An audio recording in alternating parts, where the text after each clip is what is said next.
This is AI Governance with Dr. Freddie Seba, a podcast and practical guide to AI oversight for boards and executive leadership.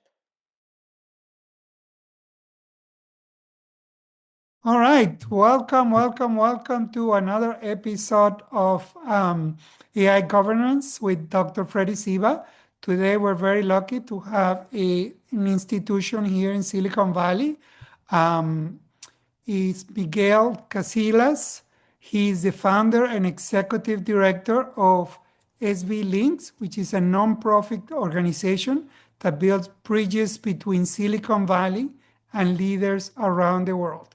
Welcome, Miguel. Thank you so much. You're a busy person, you travel a lot.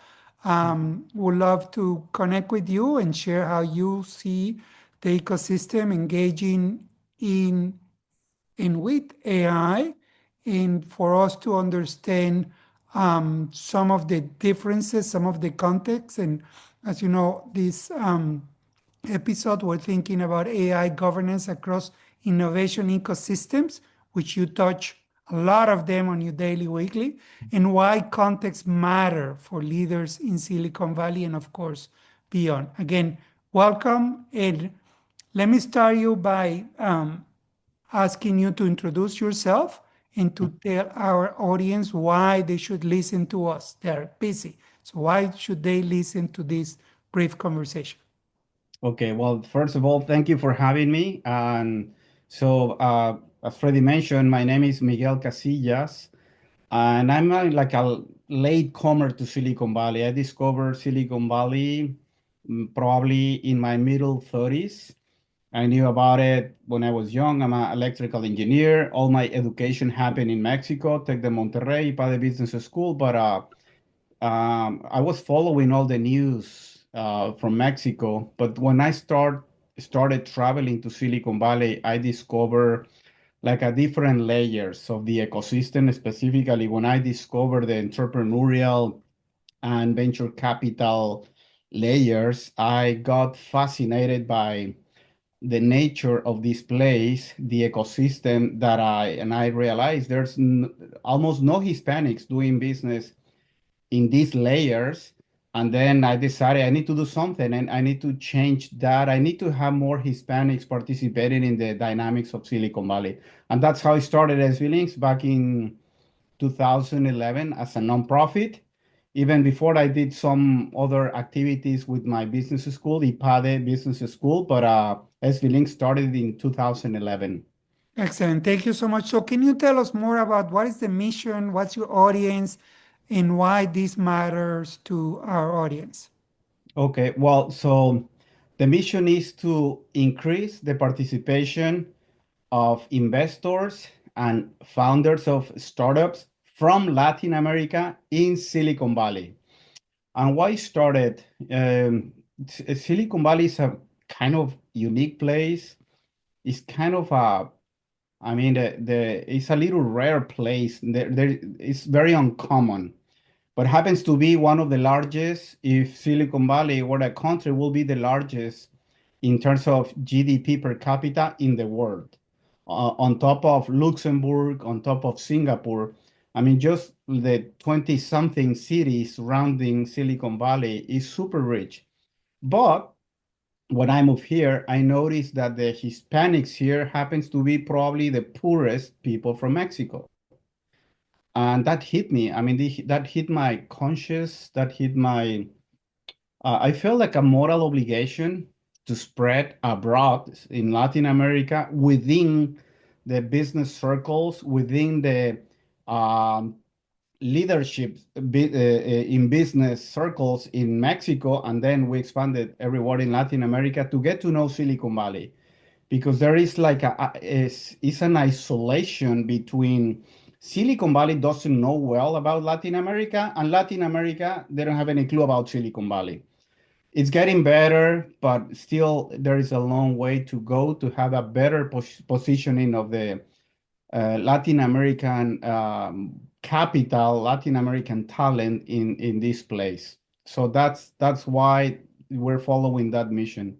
Thank you. And I understand you bring entrepreneurs and business people to Latin America, you take them to all these companies. Some of them you're displaying your logos so they can get immersed on a week and kind of learn what's the magic that we have here in Silicon Valley.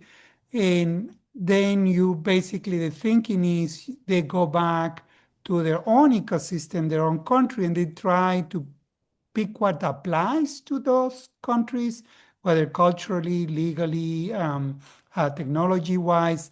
And then that's the value proposition for these people that you help them. Is that the right That is way to correct. explain it? That is correct.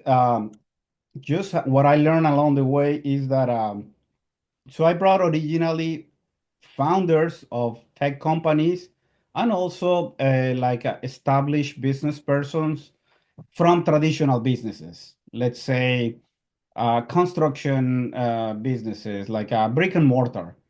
But so I brought them all merged together, but I realized for the founders, the tech founders, Silicon Valley has a big inventory of resources for them, more specifically to help them, like Y Combinator, IndieBio, 500 Global, Rocket Space, and so many others, Founders Institute. There are more than 150 accelerators in Silicon Valley for tech founders. So I thought, but there's no much on forming, educating potential angel investors. So I leaned towards that activity more than bringing like business owners from Latin America and how to participate in Silicon Valley, but as an angel investors with their capital. And I noticed that there is less, the learning curve is shorter uh, following that strategy. So that's why we are aiming our participants, our delegates are normally business owners within, let's say, their business, they have between 5 to $20 million of revenue per year, which is not a lot for Silicon Valley standards, but for Latin America, it's a considerable amount of patrimony. And when they are here and they get exposed to the culture of risk-taking, collaboration, I notice that they feel identified with the founders or with the person that are talking to them. And that triggers many aspects to change or to adopt or to incorporate when they go back to their businesses. So the outcome, the natural outcome is investments in Silicon Valley, investments in their own local cities or home countries, and also within their own company. So we have a specific metric.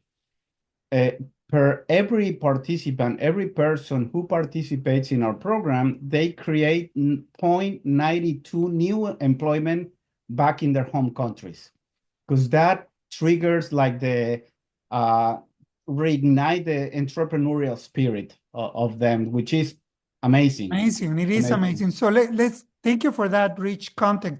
So let's dive in into AI governance, which is what. So tell us how they feel about AI. I mean, is this something we here in Silicon Valley, we always talk about we're in a bubble. I mean, no Mhm. matter where you go here, everybody's talking AI and growth and the. So how, I mean, what's their engagement with AI? How do they think about it? And these are some of them small businesses, others are significantly large. So tell us about adoption. Tell us about engagement. So how you see that?